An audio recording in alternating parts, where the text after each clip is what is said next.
Let me tell you of the days of high adventure.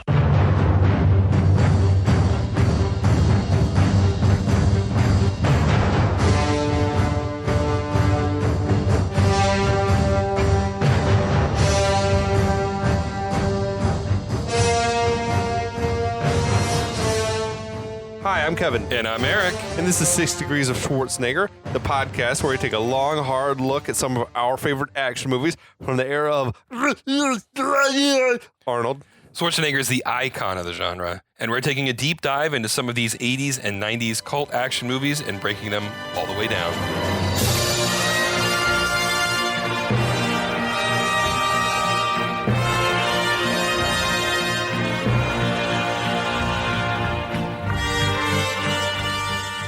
You bet your ass We are Schwarzenegger's the icon. So fucking ready to go. You know what, though? I don't know if that anyone was more 90s than Van Damme. That is a good point. He He might have kind been of like- dominated the 90s. He kind of came on. He had that new swagger. He's Yeah. appearing on episodes of Friends. Very pretty. Yeah. Oh, was he in Friends? He was at least in an episode or two of Friends. Wow. Oddly enough. Yeah, I can't remember what his... I think he might have been playing himself filming a movie. And I don't know if he went out with one of the girls once Almost or twice. Almost certainly. Yeah. But you know, have you ever seen Jean-Claude Van Johnson? No! It's but so it was supposed to be good. It's so good. Yeah. It's really good. Yes. I highly recommend okay. it. Is I that haven't still... seen it in Is that on years. Amazon? What was that on? I think it was on Stars or something. Okay, I'm going to have to check to see if but that's yeah, check it out. I around. don't remember where it's streaming anymore. Very good. Yeah. Okay. Really funny. It was very like self-aware, like very meta. self-aware, and Okay. like props to Jean-Claude Van Damme for being so willing to kind of poke fun at himself. Sure. Because for years he was just deadly serious about himself. If there's a knock on these 90s and 80s action guys, is they take themselves way too seriously. Yeah. Except for, I feel like Schwarzenegger, had a sense of humor about himself. Yeah, I think he did. And I think that's one of the He would reasons do why he's so enduring, Yeah. because he was willing to do silly things. He would do shit like Twins, Yeah. where you like walk past the Rambo marquee Yeah. and would like sort of like, oh, phooey Yeah. about, or he, the shit that he was doing in Last Action Hero, Yeah. where like Stallone was the star of Star of Terminator 2 Terminator and stuff like 2. that. He's Yeah. like Yeah. making fun of himself but like dudes like Seagal Yeah. and Stallone, and I feel like Van Damme like took themselves very seriously. Very seriously. I will not be made to look silly. Yeah. You I'm know? doing real things while I make weird yelling noises and kick Nah. people. Yeah. Nah. No. And so I'm glad that he kind of developed a sense of humor Okay. about himself. Highly recommend Jean-Claude Van Johnson. I So- really, really enjoyed that show. So tell me some of your like top Van Damme movies. Like, what are some of your favorite Van Damme flicks? It's silly. It's not one of his best movies, Bring but it. Double Impact. Yes. Where he plays his Two of himself. own like twin brother, and they don't Yeah. know. And like a line that I still quote to this day is when they first show up together and they're fighting together for the first time, and it's that horrible split screen. You could tell that they're like, it's a composited shot, and it cuts to the bad guy who's got a weird accent, and he goes, "There's two of them." I will never not laugh at that line of dialogue. I love Double Impact. Okay. It's so good. So Double Impact is going on the list of movies that we will talk about on the At podcast. some point. We got to get there. Yeah, we'll get there. Yeah, that was one I know I got that like a Blockbuster rental after I'd probably seen a lot of his other movies a million times. Okay, But it got okay. old enough to did Blockbuster give a shit if you were renting R-rated movies? No.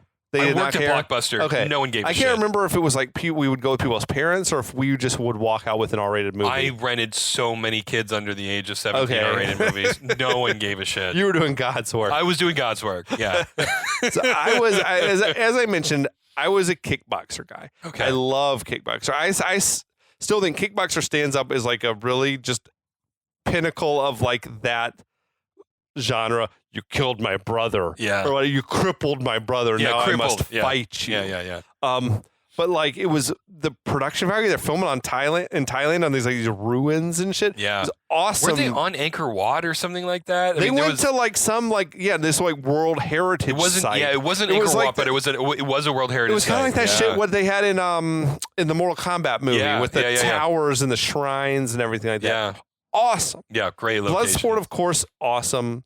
I was a big Universal Soldier guy. Universal Soldier is a great It's a one. strong It's movie. got Dolph in it too. Good plot. We need to do that one sometime on the podcast. Yeah. This movie I loved. And yeah, the others were sort of like lower tier Van Damme for me. But I did like Time Cop. Yeah. I like Sudden Impact. Yeah. Or not Sudden Impact, Sudden Death. Yeah. Okay, that's right. Sudden Impact was. Was that a Clint Eastwood? It was a Clint Eastwood Was that a movie. Dirty Harry movie? Yeah, Sudden Impact was. It was the fourth Dirty Harry movie because the Deadpool was the fifth one, right? Yeah. Or is Something there, like that. Yeah, it was a third one, and I think there's only four of them, and the Deadpool was the fourth one. I don't remember. I can't. It's been too long. I used to watch all those movies. I liked those secondary Van Damme movies too, though. I like honestly when I was a kid and Street Fighter came out, as 12-year-old me or 13-year-old me or whatever, fucking loved it. I thought it was great. I hated the Mortal Kombat movie. I loved Street Fighter. Oh, see, that's so crazy because I loved the Mortal Kombat movie and hated Street Fighter. I think because I didn't have any pre-programmed Mortal Kombat fandom. Sure, I watched it and was like, this is a piece of shit. Yeah. And people who probably were Mortal Kombat fans might have loved it, and if you didn't love Street Fighter, you might have been like, well, this is a piece of shit. I was very much enamored of the excessive violence of Mortal Kombat. Well, as a game, it was terrible. In hindsight, Mortal Kombat was a much better movie and much more faithful, I feel like, to the spirit of the game I agree. than the Street Fighter movie was. Plot continuity notwithstanding, it was far more faithful to the game than Street Fighter. Yeah. And also just the casting wasn't so bizarre. Jean-Claude Van Damme as Guile was just the strangest casting. A lot of it was strange though. They put was it Kylie Minogue? Not Danny Trejo. It was who was the dude who played Sagat? It was the guy who played Magua and it was the Native American actor. I don't remember. And I'm like, why him? Yeah. Wes Studi. Wes Studi that's as right. Sagat, and it's like, why? And then Raul Julia as M. Bison? Yeah, there's a lot of weird shit going on. Bad very casting. Strange. Yeah. They made DJ into a tech guy. It was so He's strange. He was working IT. And then the thing, M. Bison's base. And this won't mean anything to you, and it probably won't mean much to our listeners, but the fact that they turned Charlie and they combined Charlie and Blanca into one character. Okay. And Charlie was a mutation of Blanca. Charlie was Guile's mentor. War buddy. Yeah, exactly. Or war buddy / mentor. Okay. And M. Bison killed Charlie in the Street Fighter Alpha series. And this is a whole They pumped him full of that shit and turned him into Blanca. That's not how it works. Wasn't Blanca meant to be a scientist who got no, Blanca tainted by his own experiment or something? In the game, Blanca is a kid named Jimmy who gets lost in the Amazon rainforest. Was he was a Brazilian kid? No, just a white kid. What was he doing and wandering the Brazilian rainforest? I want to say they were on a mission or something. I don't know. Okay. But the reason he's green is because he feeds off of the plant matter and they camouflage. It's really you weak. lost me. Anyway, it doesn't matter. Blanca's a silly character, but the idea that Charlie turned into Blanca was just so offensive to me when I was a kid watching this because I was very invested. He essentially just looked like Lou Ferrigno's Hulk. Right. It was really bad. It was really bad. It was so bad. Anyway, that's a whole different podcast. Yeah, no, and that is available somewhere in the back catalog. Find our Street Fighter podcast. Oh, it's man. fucking wild. That is just how they botched that so badly. I regret that I wasn't a part of that episode because I could have brought so much to the table. Yeah, man. Anyway, that is neither here nor there, though. Let me see if I can sum this bad boy up for where we're at. Yeah, bring us now. up to speed here. All right, drug guys trying to do a drug deal, buy sugar instead of Coke, and it's like, yeah, son, we knew it was sugar. Now light on fire. Lights the guy on fire, runs into a brick wall, falls down, cut to hospital, severely burned. His wife is distraught. Insurance is canceled. Do you have any family? No. Burn guy, Leon. Cut to North Africa. Jean-Claude Van Damme as Leon. He is clearly not there voluntarily. Beats up a bunch of bad guys, escapes, gets on a steamboat, heads to the America, thinks he's going to LA, winds up in New York, tries to call LA when he gets off the boat, can't, discovers a street fight, meets Joshua there, who's surprisingly a fan of his. Joshua takes him to a bigger street fighting competition with a bunch of rich people, kicks asses. We meet Cynthia and Russell there.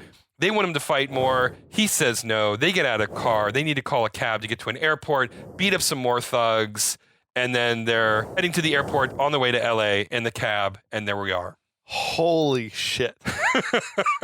You just blew my mind, man. Holy shit. That's amazing.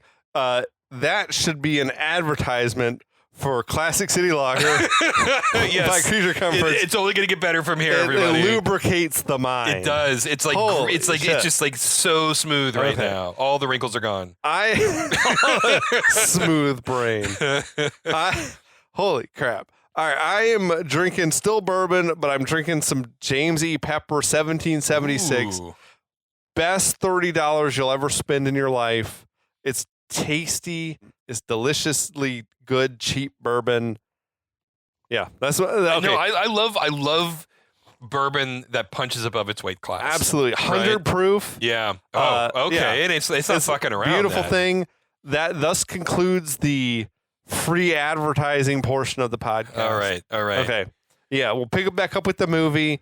We're in sunny Los Angeles. There's this weird, jaunty, tropical, like steel drum type music playing. Is that? My first thought. Saxophones. Yeah, of course. My first thought was that this was the opening theme song for an 80s sitcom. Absolutely. Like, that's the vibe that it gave me. This is an episode of Mr. Belvedere? Yeah. Exactly right. It could have been an episode of Mr. Belvedere. But Leon has made his way to his brother's hospital. Joshua is waiting outside.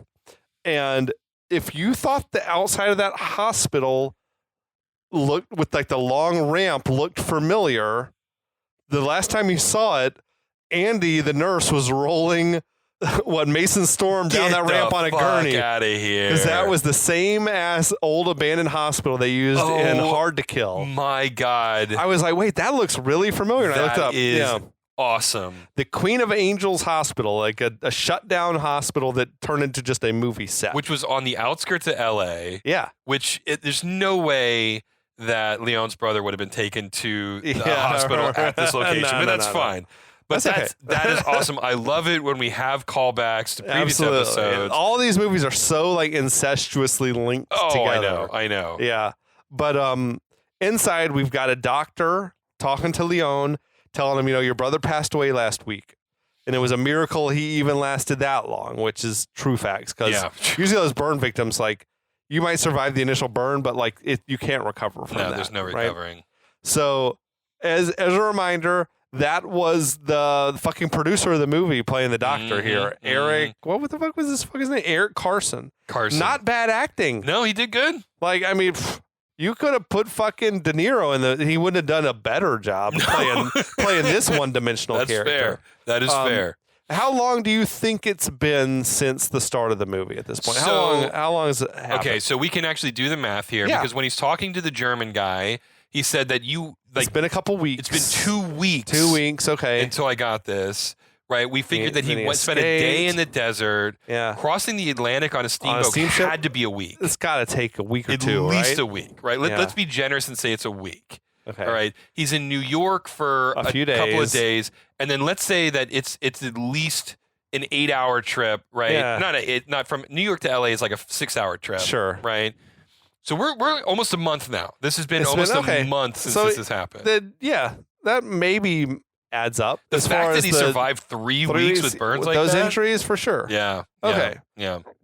So now, Leon asked the doctor, did the police catch the guys who did this? And the doctor tries to reason, does it even matter?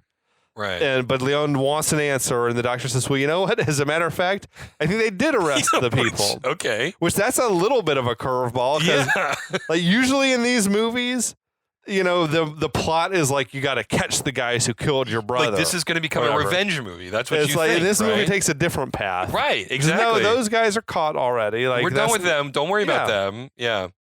So now the doctor says, you should be more concerned about Elaine, the widow, and the young daughter, Nicole, who's got this mountain of medical bills or whatever. Right. Again, I'll say healthcare in America is fucked.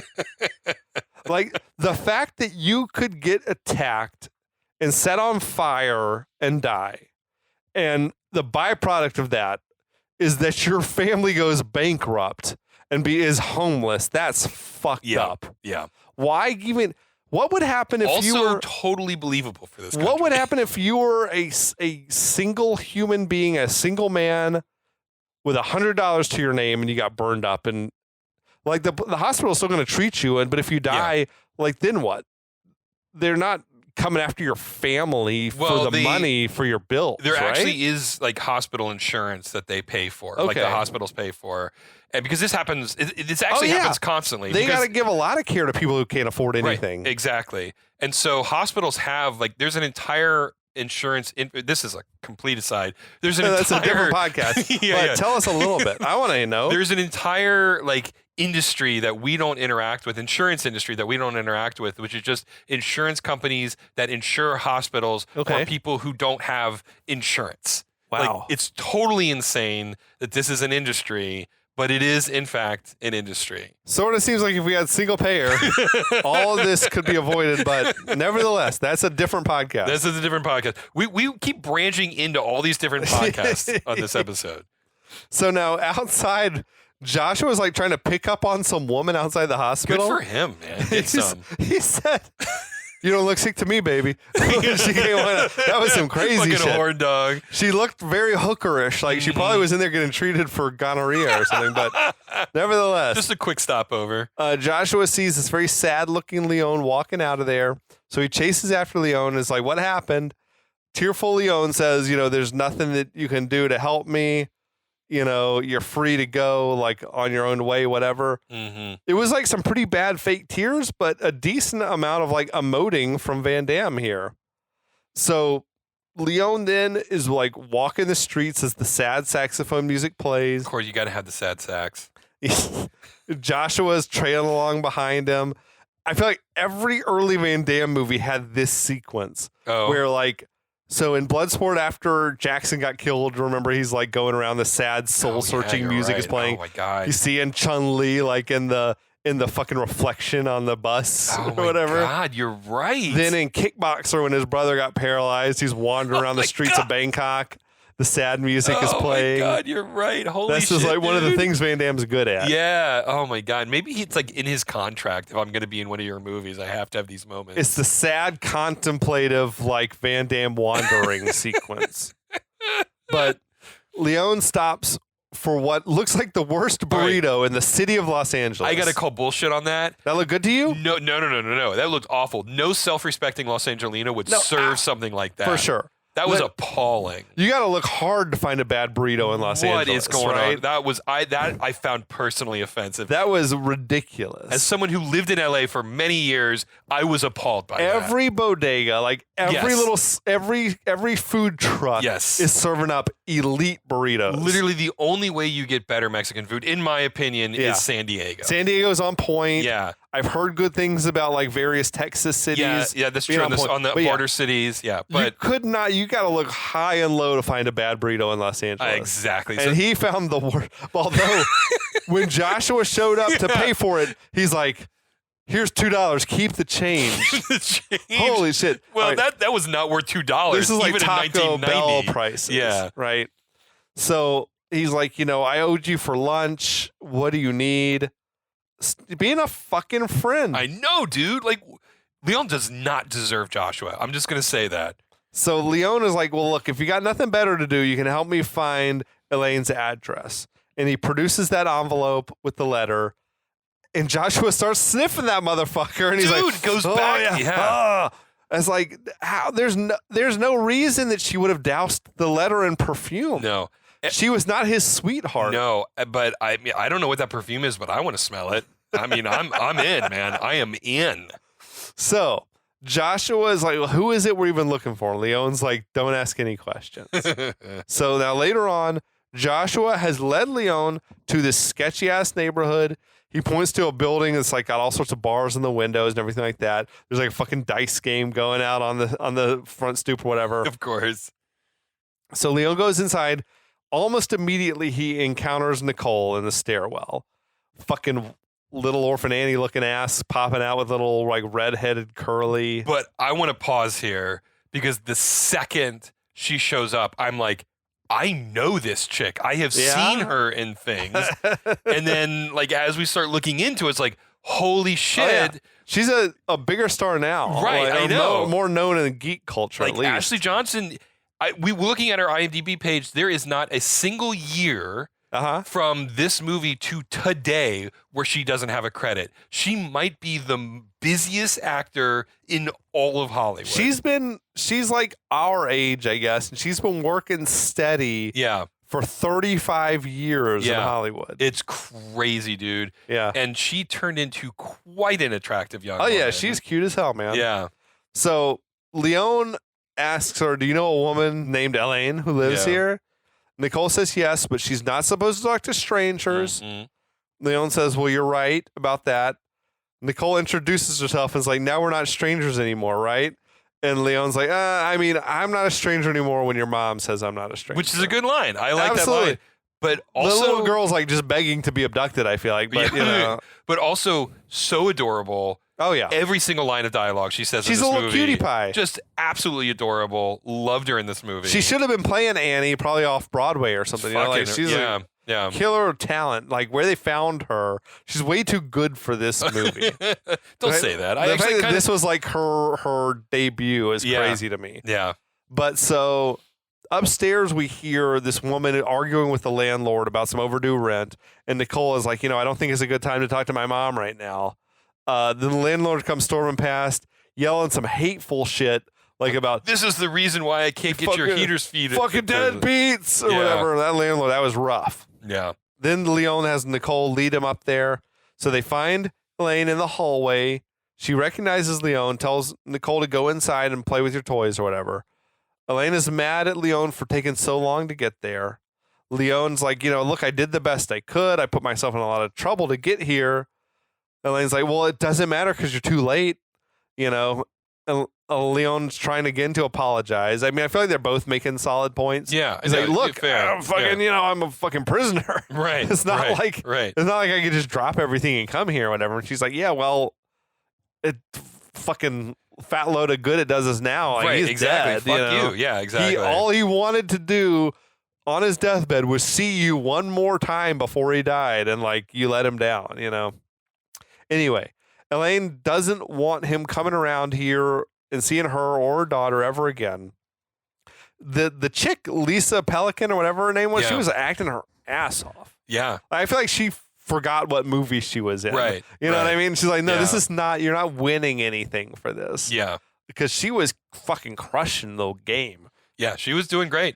But so she accuses Leon of being responsible for getting the brother mixed up in like all this drug dealing or whatever was going on. Yeah, so this is I want to pause here, right? Okay. Because like we're going to talk about this. Is like I told the cops that he was just doing it for me, right? She's like, you're the reason that he got busted trying to take drugs to whatever country, some shit. I can't remember exactly. Yeah. And he's like, that's not even true. I just told the cops that to try to keep him from having to go to jail. Right. I wrote something. I wrote an entire paragraph here. Okay. So I guess his brother was running drugs. Sure. Okay. And then he gets caught. And Leon, to keep his brother out of trouble, says, no. They're my drugs. He's just a victim in all of this. Yeah. I'm actually the big bad. Right. I think that's what it was. Right. And then, so because he's not an American, they're like, okay, you can either go rot in a European jail or do time in the French Legion. And so that's why he was there. I think that's how he wound. That's what I gather is that's how he wound up in the French Legion, was taking the fall for the brother. But the brother was also like a user who's drinking his own supply. Yeah. Right. And so like while he was smuggling them, he started doing the smack. And then that was like the beginning of his fall. Right. Like, so that was the order of events. I got the impression that the brother was a drug dealer turned drug addict. Right. And was out here like I guess ran into the wrong guys and got himself killed. Yeah, or whatever. exactly. So, but it was like there was a lot going on in like 3 lines. There of was. dialogue. They tried to do a lot because she's like accusing him, or whatever, of being responsible for getting the brother started. Right. And then he's like, no, that's not how it was. Whatever. I was trying to keep him out of jail because like he couldn't have survived in prison, which is a fucking weird defense to make considering what happened to him. Yeah. Like I guess I'd rather get shivved in prison than get burned alive. I don't know. Right, I know. Or is one better than the other? It's 601, I guess. I guess, right? So Elaine's like, no, the streets, the streets that you left him on is what killed him, which hurts Leon's feelings. Then Leon's like saying, I got nothing more to say to you, and slams the door in his face. And then Leon's like, you guys are the only family that I have left, and I want to help you. He takes that money that he's got and tries to slide it under the door.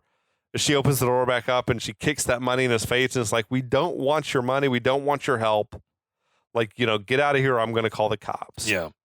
It's like, I feel like she should have taken that money based on what we just heard with the landlord. Yeah. Like, I feel like, I'm putting you and your kid out on the street. Don't be too proud. Like, it's take money. the charity. You can say like, we don't want anything to do with you. I'll take this money. But right. Yeah. Yeah. Anyway, because you got a kid to think about. Right. Exactly. But so outside, Joshua is like eating a bucket of KFC. Back when KFC was still tasty. In the 90s, KFC was like, I was still rock a KFC. And we see that the younger of the 2 French MPs walking by, Yeah. he's also got a bucket of KFC that he's carrying. This might have been like the product placement for the movie or whatever, but like, I did feel a little weird with the whole, with like Joshua. I'm like, well, we're not like debunking any stereotypes here. Because the other guy was also eating the KFC, It's I okay. gave it a pass. Yeah. Right. It must have just been like it's on the corner there or something. Exactly. Yeah. So now Leon pops out the door, just avoiding being seen by the military police These guy. MPs are so bad. It takes them so fucking long to finally discover him. So now Joshua can tell that it must not have gone well inside, and then offers him a half-eaten drumstick, like, want some chicken? And puts the thing. That's fucking nuts. Yeah. But Leon's like, no, I don't want that. I need something else. And Joshua's like, you don't even got to say it, man. I'm psychic. It was great. He's a good friend. What a great line, too. That's right. Les will get you fucking drunk, buddy. Because I was like, they're either going to cut to a dive bar or cut to a strip club. A titty bar, Yeah, exactly. Those are your only 2 options, right? Yeah. So, cuts to the dive bar. Joshua's being a good friend, like getting his friend fucking hammered. That's right. Leon's explaining that he's AWOL from the French Foreign Legion. And Joshua's like suggesting, well, what do you want? Do you want to go dancing? Do you want to go find some girls? Like, what's up? Joshua, I feel like Joshua got real fucking horny as soon as he got to Los Angeles. Yeah, dude. Well, there's a lot of pretty ladies. No, that's in Los the thing, man. Angeles. Women in LA are fucking nuts, man. Like, you lived there, right? Yeah. Is that like the hottest women per capita that everywhere in Los Angeles? Easy, yes. For me, I'm like, yeah, Los Angeles is crazy. And I'll tell you, the airport in Minneapolis probably had the hottest women I've ever. Just a bunch of 6-foot blonde chicks walking. Well, yeah, around. because it's like a bunch of Scandinavian It's a people. bunch of like Viking stock. Walking around like these tall blondes and like skimpy little leggings and tank tops or whatever. It's fucking I'll believe crazy. that. I believe that. Yeah. Check out the airport in Minneapolis. Also, the airport in Minneapolis is pretty fucking cool. Like the whole thing is underground. Yeah, it's pretty cool. So now Leon is saying, we got to figure out a way to help Elaine and Nicole. Joshua's like offering to help as they're throwing back more shots. And then Joshua said some crazy shit. He said like, up jumped the devil with his blind children as like an exclamation after taking a shot, which is fucking I have no idea what that means. No, that was I so Googled weird. that. The only result was, why did this character in Lionheart say this thing? So yeah, there's that. So Joshua was like, well, hey, look, I'm going to go make a phone call. Find us a place to stay tonight. Did you notice through this whole scene that there's the extra behind Van Damme that was just staring at him? Staring at him the whole time. Scene. It's all I could look at in this scene is her out of focus face, just eye fucking the fuck out of so JCVD. when Joshua left, Leon looked over at her and she like winked at him. Yeah. And I feel like it's like she was like maybe hoping to take him home or something. I don't know. No idea. But that was, I teased this earlier. that bitch looked just like Large Marge. Oh, from shit. Pee-wee's Big Adventure, to the point that I was like, that is Large Marge. Yeah. And I Googled it, and then it seemed like the actress who played Large Marge died like before this movie started filming. All right. And I'm like, well, I guess it wasn't her unless it was like her ghost or whatever. But I'm like, this bitch looked just like Large Marge. I was like convinced that it has to be her. I love the idea that like when they shot the scene, they had no idea she was there because she was a ghost. Yeah. And then in editing, they're like, did we cast an extra to sit next to JCVD? Absolutely. I mean, I guess so because she's there, right? Like Later on, Joshua is like practically carrying drunk Leon out of the place. Which is insane because he's pure muscle. He's going to metabolize that shit so fast. Maybe, but he probably hasn't had a drink in years. Well, okay, I don't know if he's fair. allowed to drink when he's in the French Foreign Legion. I feel like they got to sneak booze there. I feel like that's why you would take that over prison. Yeah, exactly. Is because you probably are allowed to just like be one of the guys. And you don't have to drink toilet wine. Yeah. So Joshua shoves him into this limousine that is now parked outside the bar. And for whatever reason, everyone is acting like they've never seen a limousine before in their life. I know. In Los What Angeles. is this strange car. Yeah. Like the fucking waitress had come out onto the corner with a tray of drinks, like just to look at the limo. Yeah. But anyway, so they're driving now through the nice part of town. Leon is asking, where are we going? And Joshua's like, we're going to go stay with a friend of mine, and points to this like high rise. And it's like, that's her place right there. And there's literally only one person it could possibly be. Exactly who it is. Yeah. The building apparently is pretty famous place on Sunset Boulevard. It was like on the National Register of Historic Places. It's like a high-end hotel now or something. But Joshua escorts Leon into this spacious room, says that, my friend only stays here when she's in town for business. So, this is all you. I'm going to stay at her other penthouse that's across the hall or whatever. Yeah. I feel like the place was like tacky as hell, but I feel like it was like peak 90s, like chic. Yeah. So Joshua then says, it's nice to have a friend, ain't it? And I'm like, huh. I feel like there was a lot going on with that delivery. Yeah. Like there was a certain sadness. Yeah. Where like, I feel like Joshua hasn't had a friend in a long time. And he's like, it's nice to have a friend, like someone looking out for you, isn't it? Because I haven't had that in forever, right? I don't know. But you don't have too much time to think about that because Leon starts studying this absolutely bizarre painting on the wall.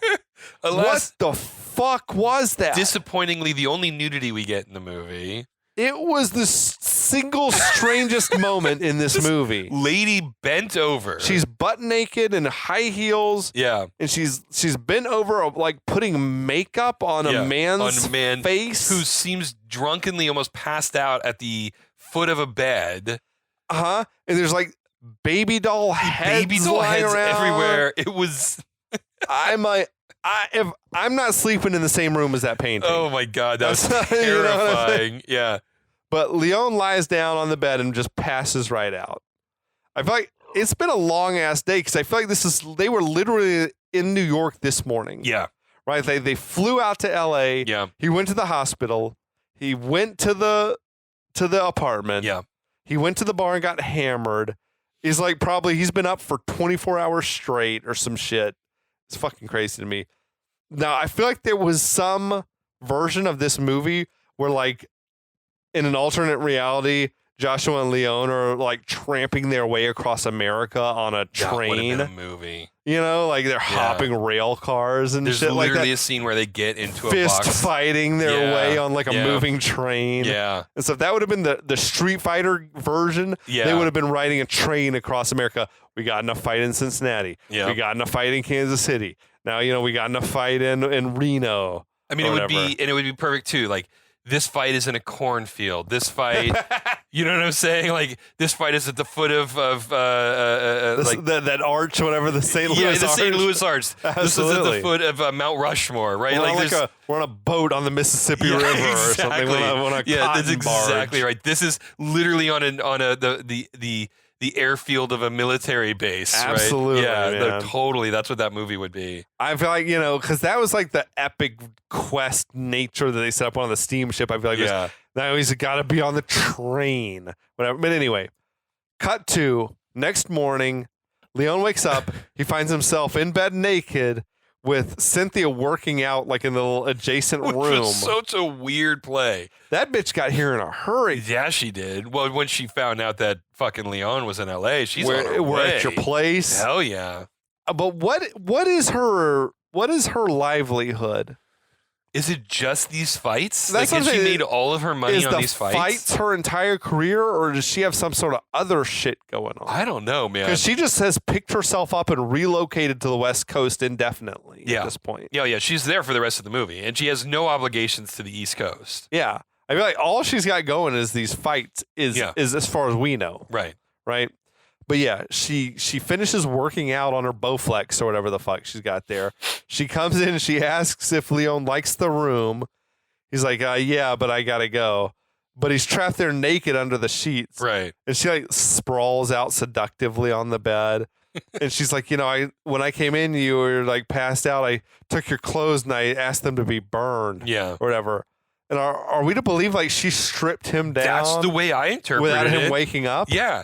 So if I were him, I'm like, well, you've already seen everything I got to offer. So can we talk about the fact there's no reason for him not to dick her down? Right, exactly. Like she's hot. Just get it done, man. Like go she's for hot. it. Yeah. You've been in jail for however the fuck long. You've been busting rocks in the hot sun, man. Absolutely, dude. Like bust some rocks in the fucking penthouse apartment.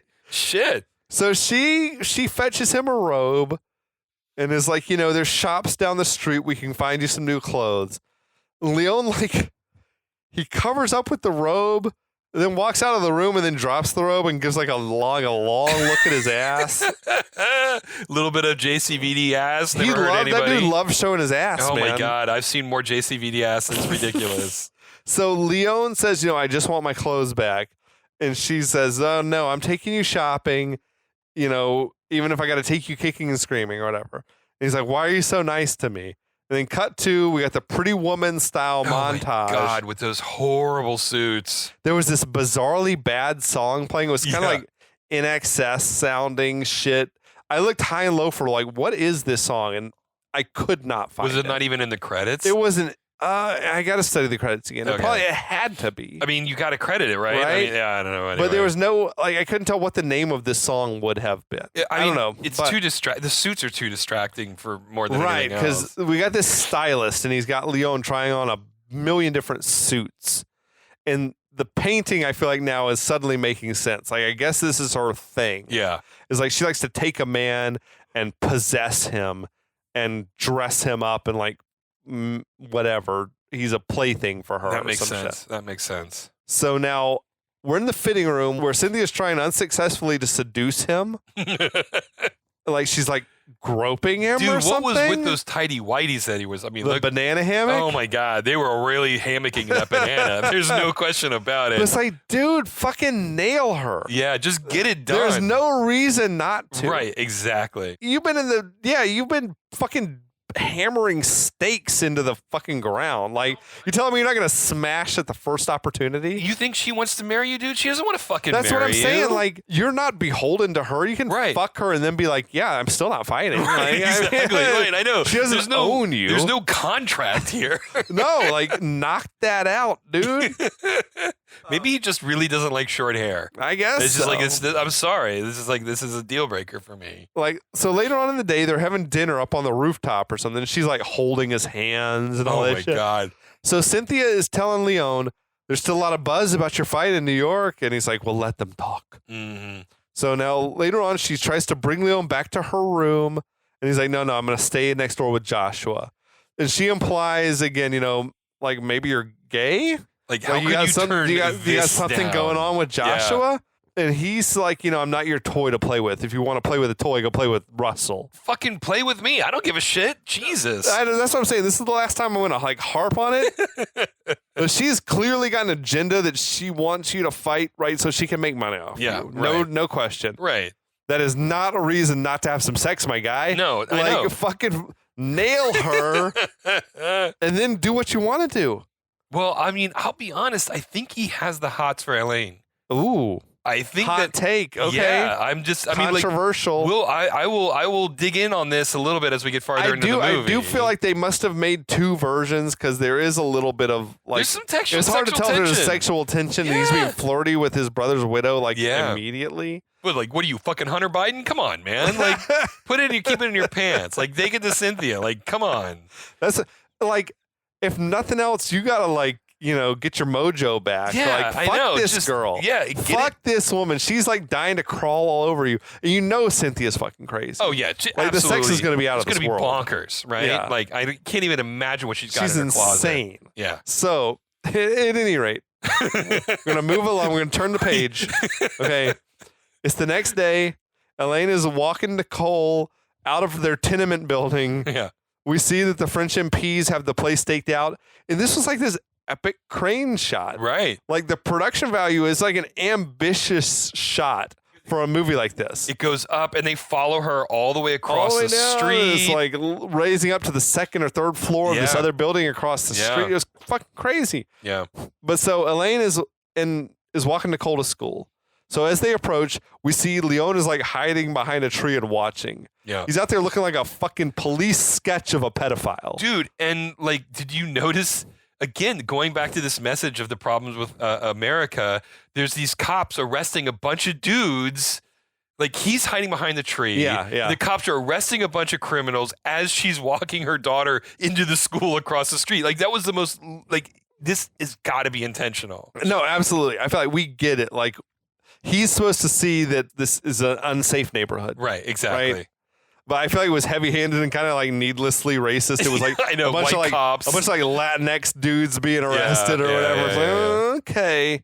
Meanwhile, you got like this dude in the hood peeking behind a tree, like watching the children. It's like this guy seems like, hey Bob, there's a guy in a hoodie peeping at children behind the tree. Like, it looks like every fucking pedophile we've ever seen. Like, well, is he white? Yeah. Okay. Yeah, I don't really care. It's like not a threat. Then we got Elaine is at her job sorting apples. And Leon is there too, fucking creeping on her. I know, just following her everywhere. But it's like, is this your one and only job? Is sorting apples? I know, I wrote that note now. This is like, weird. Apparently, her job is sorting apples, and there's nothing but Latino men everywhere, and there's like this redheaded fucking like the whitest woman on earth. So you just stepped off the boat from Ireland or whatever. Oh my God, exactly. Yeah, it was weird. It's like, well, I usually sort potatoes, but I guess like, tomatoes will do. I know you could be being a waitress or something to make more money. Yeah, absolutely. But maybe this is like a second or third job or something. Maybe it is. I don't know. Yeah, that's probably true. Because honestly, like, so you got to step your game up. If this is your only job, right? Hopefully, this isn't. Your drug dealer husband's dead, lady. Come on. But no, then later on, Leona's like encounters this homeless woman and her child and gives them some money. Mm-hmm. And like, we get it. This is like, we're seeing like, this is what could become of Elaine and Nicole if he doesn't help them. Yeah. So the homeless little girl had on the credits, the last name was Lettich, the same as the director. So I'm like, this has got to be the director's daughter or some shit like that. Yeah. Now, later on, Leon knocks at Cynthia's door. And she opens up and he's like, I'll do it. And she seems like she like grabbed his cock or something that. Right. And he like pulls away and he's like, I'm going to fight again. It's like, Cynthia's got to be the single horniest woman we've ever seen on the podcast. When he opens the door and says, I'll do it, I remember her saying, well, finally. I'm like, yeah, I know. I'm on your side. Bitch, this, you can get laid anytime you want, but I guess Van Dams don't grow on trees. That's fair. Anyway, I mean, in Belgium they do. Yeah, right. So he says, but look, I need a few things. I want my money to be put into some dummy bank account with a different name. And she's like, yeah, okay, I'll get that set up with my accountant in the morning. I guess whatever the fuck this woman is involved in, it's all shady as hell. Because, like, a little bank fraud doesn't concern her at all. Just it doesn't even bat. So, we'll set up a fake account for you. Like, that's cool. My accountant does that every day. Come on. I set up 3 fake accounts just this morning, actually. And then Leon is like, okay, and I need a different place to live. I can't stay here. And that seemed to hurt Cynthia's feelings. I know, right? And it's like, rich evil bitches have feelings too, I guess. I don't know. But she's like, why are you making these demands? And he's like, says, look, if I'm going to fight for you, I need to live like a fighter. I can't be living in the luxury penthouse or whatever. Gonna get soft. So now sometime later, we see luxury cars. They're pulling into this warehouse and parking in this circle, and Leon is in the center of this with all the headlights shining. Dude, this is where it gets really Street Fighter-y because because all the people taking bets are on roller skates, skating this was around. Some wild shit. The guys ushering the cars in have literal plane guidance beacons. Yeah, it was like this usher sort of flashlight thing. Exactly. They all drive around crazy. in a perfect circle around them. This was the crazy fucking shit. Theatrical. It was so theatrical. It was the dudes on roller skates. That was some surreal shit. That was fucking weird, man. It made it memorable. Yeah. Oh, yeah. You know what I mean? I will never forget that. I imagine they were looking for people to work this fight, and they're like, "Okay, you're good at taking bets. How are you on roller skates?" It's a prerequisite. Yeah. You're gonna be on skates for this gig. I mean, it was this. The scene just kept getting weirder and weirder because when it opens, the garage door opens, and then you see these guys flagging cars in their airport planes. And then the car drives in, and you see one guy go by on roller skates. You're like, what the fuck was that? And then another guy goes by on roller skates. You're like, what is going on here? At some point, there was four people on roller skates in the frame at the same time. I know, exactly. And then they start rolling up to the windows of cars like they're taking an order at a fast food joint. It was nuts. It was what is this, American Graffiti? What the fuck is going on right now? Now we got Leon. He's in the center of this ring. He's acquired new tattered clothes to wear. Right, exactly. He's got jeans that are full of holes and a denim shirt, high-waisted jeans again. He loves those high-waisted jeans, man. Above the belly button. Way above the belly button. Yeah. A final car pulls in, and this dude in full Scottish regalia steps out. Is very Street Fighter-ish. Very Street Fighter. Joshua is very confused. And as if any part of this was normal before this. Right. It was all totally normal before this. What the fuck is this? The guy's wearing a dress. What is going on? He's and he's that's Scotland. He's like, Scotland shit. And he's like, pull his dress. I want to see if he's got any draws on it. Whatever. He definitely doesn't if he's really Scottish. No. So the Scotsman, he strips down to just his kilt, and him and Leon approach each other. The Scotsman extends his hand hey, let's shake hands. And then he thumbs Leon in the eye. Classic pro wrestling move. So the guy starts beating up on Leon a little bit. If this dude is fighting you in fucking knee socks and dress shoes, and he's giving you a run for your money, I feel like you're not all that good of a fighter. No. But Leon recovers from the initial little beatdown he's getting. They fight on kind of evenly for a little bit. Leon is getting some good kicks in. Then the Scotsman just scoops Leon up and throws him through a car's windshield. Right, which is obviously, why would you park your cars in a circle like this? The car owners were freaking out. Yeah, how dare you? What are you doing to my car? What the fuck, dude? What would you think was going to happen? As if no one could anticipate this might happen. Right, yeah. Cynthia seems a little worried, and Russell seems happy for some reason. Again, Russell's a fucking enigma. He is. So the Scotsman, then he snaps the antenna off another car and starts choking Leon with it, which is not a very efficient or effective move, to be honest. No. But Leon breaks free. He headbutts the dude. Then they both climb up on the hood of cars and they're exchanging blows or whatever. It does not seem like a strategically wise move for either fighter. No. But it looked awesome. Yeah. Right? And I love that they're both wearing down too. I don't know. Yeah, it's they got tired quick. They got tired. Yeah, which is realistic. Which is realistic, right? If you were fighting for your life for 30 seconds, you would be exhausted. Yeah, exactly. Yeah. But Leon kicks the dude in the face, knocks him down on the pavement. Then they trade a few more punches.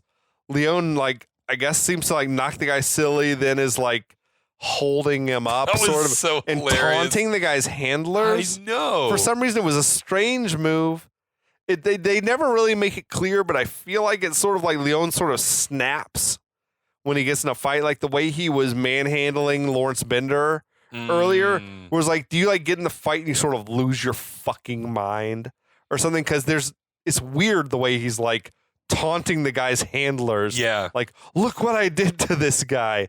I just don't know why there'd be any animosity towards this handlers. Fucking bloodlust. I don't know, yeah. But so Cynthia's very happy with this.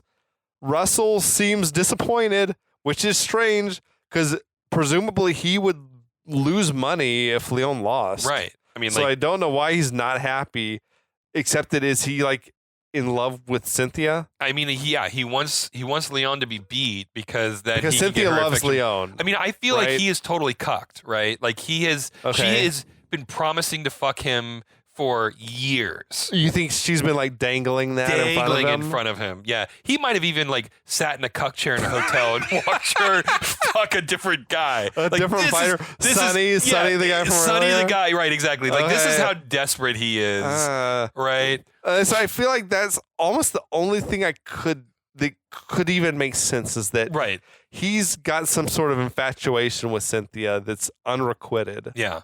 Or something. Yeah, it's got to be. Because, it's bad for business if Leon loses. Right, exactly. So the fact that doesn't want to see, I think it's because she's taking a shine to Leon. Right. Well, I mean, more than a shine. Yeah, she's she's the horniest woman on earth. She wants the D real bad.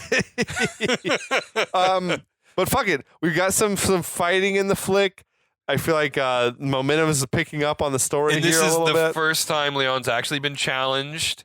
That was a pretty cool little fight. It was a good little fight. And very cinematic with the, but it felt like a fucking video game. Yeah, it 100% did. Yeah. And this is only the first of the video game like fights. I feel like right after this, Leon went and like beat up the car, like smashed the car to pieces. Because like the little bonus level. 100%. Absolutely, man. Absolutely. Well, we'll leave it there, but we'll be back next week. We'll be even drunker. Even better. Yeah, so it's going to be lit. Thanks for listening, everyone out there. And we'll be back. We'll be back.